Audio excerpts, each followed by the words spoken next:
All right, then I'm just gonna pick up where I left off again. Try this again. You know, when I was a young man, I was sick a lot. I had tonsil problems real bad. They had to have tubes in my ear when I was a baby.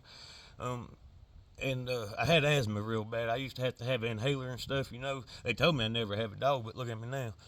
Um, my daggone, my uncle. This is a long story, but I'll just shorten it up for the context for y'all to understand.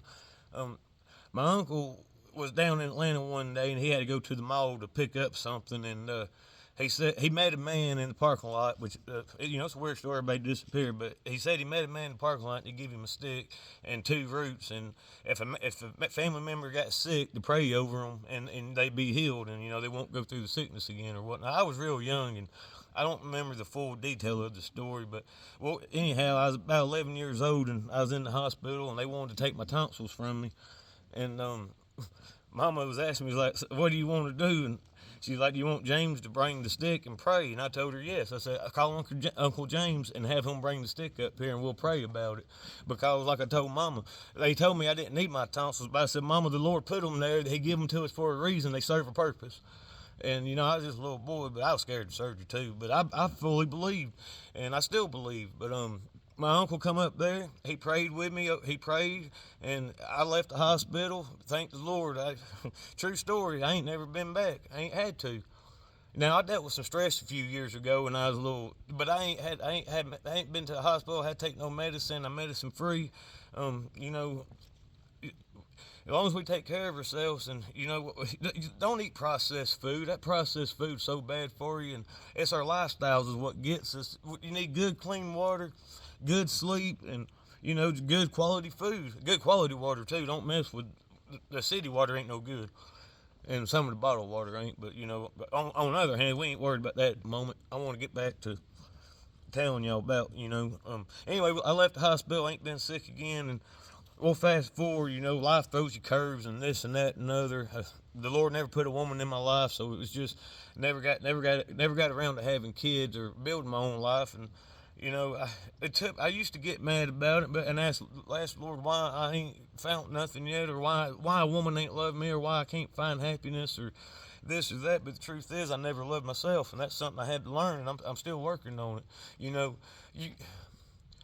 That's one thing. If you can't love yourself, you cannot give the next person the love they need.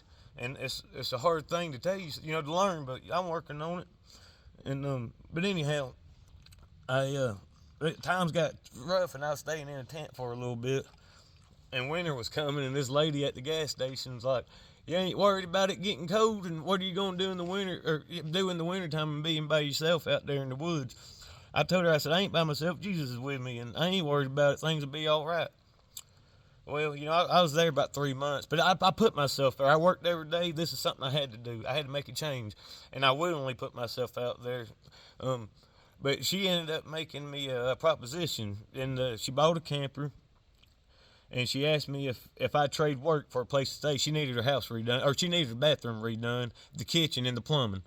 And I told her, yeah. And she asked me to do a background check, and I told her, I said, yes, ma'am, I didn't care, but I'd tell you anything you want to know. I ain't never been in no trouble, no felonies or nothing. I had a little reefer charge back when I was 21. Spent the 21st birthday in jail, but other than that, we ain't been too bad. Um,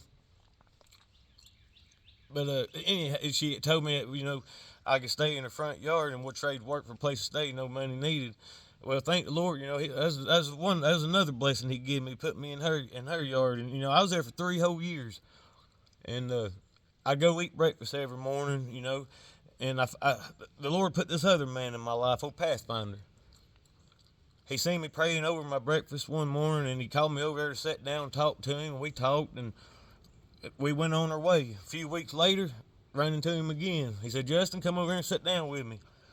I go over there, sit down with him, and he asked me about my living situations, and I told him, I was like, well, right now, I'm living in a lady's front yard, and, I trade and work for a place to stay. But I said, I do work, I frame build houses and stuff. Me and a good friend was working together at the time. That's where Claude come from. He had the mama and daddy. Um, but anyway, and he told me that he had a place that he was thinking he's needing to find somebody to put in, and anyway, a little bit of time went on, and I run into him one more time, and thank the Lord, what happened with this place that he gave me, because thank the Lord, they give it to me as far as I know. I've been here 3-4 years. But the man's wife and kid had passed away, and Pathfinder runs a non-profit organization, and the wife wanted the husband, when they passed, was to leave the trailer, because they had another home in Florida. He wanted them to leave the trailer to the non-profit place and to find a good man to put in it, to help them out. Thank the Lord that I don't know why. I don't deserve it. Trust me, I'm so thankful. I can't believe it. Y'all have no idea, because I ain't did nothing to deserve this. I mean, thank the Lord. I believe in him and I give him it all. But he's something else. And for people to say that they don't believe in God and they don't know all, just look around. I mean, the evidence of him's all around. I ain't gonna get into all that. But he blessed me very, very good. And, I'm here today, and I wanted to share my story with everybody about how good God is. And he is good. I mean, there is a devil that runs this world, and that's where most of the problems come. But like I said, tomorrow I'll film that video on us framing that house. And this is something I want to start doing all the time. Like I said, this is new to me. Never been on Facebook or none of that stuff. And I guess subscribe and like, and please help me out. Thank y'all.